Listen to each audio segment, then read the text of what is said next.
Assalamualaikum warahmatullahi wabarakatuh. Perkenalkan, nama saya Rani dari Fazil Khairunisa dengan nomor induk mahasiswa 2020-021003.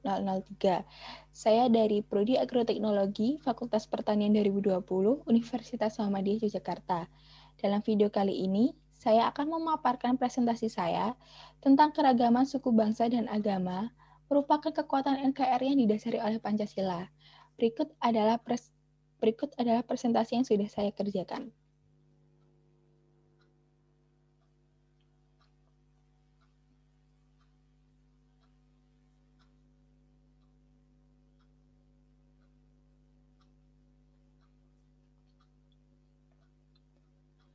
Keragaman suku bangsa dan agama merupakan kekuatan NKRI yang didasari oleh Pancasila.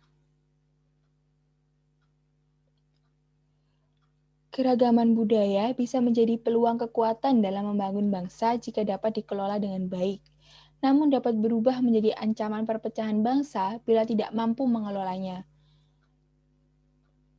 Namun, sejarah membuktikan bahwa berbagai kebudayaan di Indonesia mampu hidup secara berdampingan dan saling melengkapi. Indonesia terkenal sebagai negara majemuk.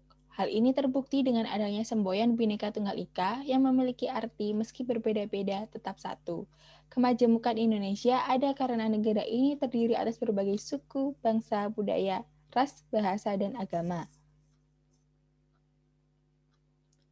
Sejak awal, para pendiri bangsa telah menjadikan dasar ketuhanan dan kemanusiaan itu sebagai fondasi utama bangunan yang disebut Indonesia. Pancasila sebagai dasar negara diharapkan mampu menjadi landasan untuk mempersatukan keberagaman di Indonesia.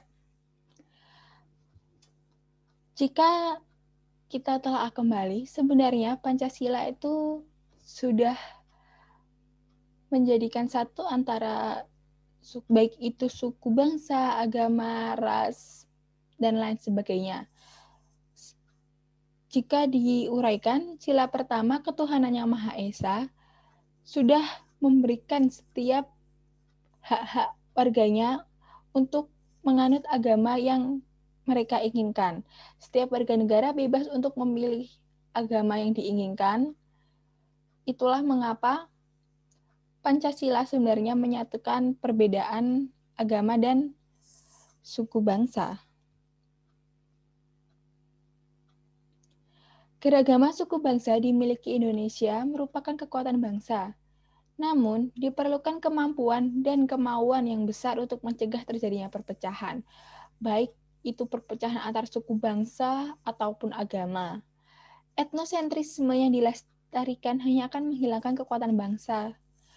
Sebagai warga negara yang baik, kita seharusnya bisa menyikapi dengan baik perbedaan-perbedaan yang ada. Menyikapi suatu perbedaan mungkin memang bukan hal yang mudah untuk dilakukan, namun itu juga bukan hal yang sulit. Lalu, bagaimana cara kita menyikapi suatu perbedaan itu? Yang pertama, sadar bahwa setiap manusia itu terlahir berbeda. Yang kedua, sadar bahwa manusia tidak dapat memilih kelahirannya. Dua poin yang pertama ini menjelaskan bahwa Allah Subhanahu wa Ta'ala atau Tuhan melahirkan kita semua di dunia ini, dan kita tidak dapat memilih kita akan menjadi apa. Entah kita akan terlahir kaya atau miskin, terlahir dalam keluarga yang beragama atau tidak, terlahir dari suku Jawa, suku Sunda, atau suku Batak, kita tidak dapat memilihnya. Itu semua sudah ditentukan oleh Tuhan Yang Maha Kuasa. Itulah mengapa setiap manusia terlahir berbeda. Poin yang ketiga, menjadikan perbedaan sebagai kekuatan. Perbedaan itu tadi, jika tidak dapat dikelola dengan baik, justru akan menjadi perpecahan. Perpecahan ini yang menjadi ketakutan terbesar bangsa Indonesia. Namun ada pepatah yang mengatakan, jadikanlah ketakutan terbesarmu itu menjadi kekuatanmu yang terbesar, lebih besar daripada ketakutanmu. Poin-poin tadilah yang saya katakan untuk menjadikan perbedaan sebagai kekuatan. Jangan jadikan perbedaan sebagai bahan debat atau bahan perpecahan. Dan poin yang terakhir, tidak tersulut emosi ketika ada perselisihan. Sampai saat ini masih banyak orang yang membangga-banggakan dirinya, sukunya, atau agamanya.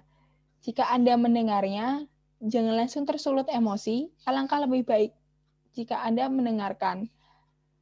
Ikuti saja alurnya, apa saja yang ingin dia bicarakan. Lalu Anda bisa meninggalkannya atau justru Anda berkata perkataan yang halus kepadanya, namun kata yang Anda lontarkan itu dapat menyadarkannya. Selanjutnya, ada sikap yang perlu dikembangkan. Apa saja? Yang pertama, tidak memandang rendah suku atau agama lain dan tidak menganggap suku atau agamanya sebagai yang terbaik. Jika kita memandang rendah suku agama lain dan bahkan menganggap suku atau agama kita ada yang terbaik, itu justru akan membuat permasalahan semakin besar. Alangkah lebih baiknya jika kita menghindari kedua poin tadi. Jangan membanggakan suku atau agama Anda sendiri dan jangan memandang rendah suku atau agama lain. Itulah mengapa Indonesia dikenal sebagai penduduknya yang saling menghargai. Dan mari kita terapkan itu sampai di masa yang mendatang. Yang ketiga, negara lebih dari sara. Mengapa saya menulis begini? Karena alangkah lebih baiknya jika kita lebih mementingkan kepentingan negara daripada suku, agama, ras, maupun antar golongan.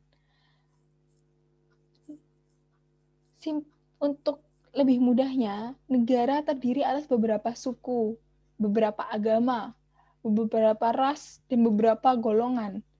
Sedangkan suku, agama, ras, dan antar golongan, mereka berdiri secara masing-masing, secara sendiri-sendiri, secara individu. Namun jika itu disatukan, negara kita akan menjadi lebih kuat. Itulah mengapa kita harus mementingkan negara terlebih dahulu yang akan menguntungkan lebih banyak orang daripada mementingkan agama atau suku kita.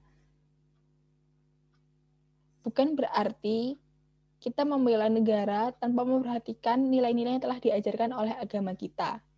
Dan yang terakhir, menerima perbedaan sebagai kekayaan bangsa. Indonesia sudah terkenal di mata dunia dengan kekayaannya yang wow, luar biasa banyaknya. Dan jangan jadikan itu sebagai suatu perpecahan atau dunia justru akan menganggap, oh, negara yang terdiri atas banyaknya perbedaan justru berada di ambang kehancuran. Alangkah lebih baiknya jika kita menunjukkan kepada mereka bahwa perbedaan inilah kekayaan bangsa kita. Perbedaan inilah yang membuat negara kita akan lebih maju ke depannya dibandingkan mereka.